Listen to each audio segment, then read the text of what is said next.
You typically walk into Globase with a really strong general knowledge of business. So typically we've gone through marketing, finance, accounting, operations, data science, maybe knowledge at a high level, but with a working knowledge of each.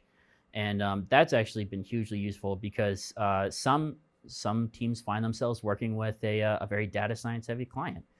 Others work with them that are more operational and need operational expertise. So it's a very broad set of subjects that we cover before people actually attend Globase. But that's because you never know necessarily what project you're going to find yourself on and what skill set it's going to require. So typically everyone that applies for and attends Globase has been outfitted with skills in those specific subjects. We don't necessarily talk about what the projects are going to be or what we foresee them being. We really put a lot of time into actually understanding the culture, and how that translates into how we act when we actually go there.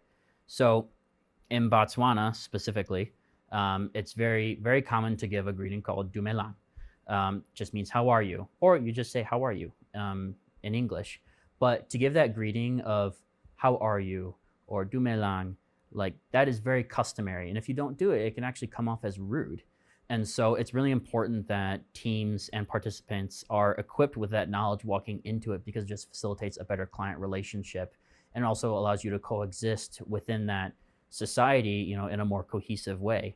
So that's day one, is talking about cultural customs, how it differs from our own, and maybe what we need to be prepared to do, and customs that we may need to adopt when we get in country just to facilitate an overall better experience.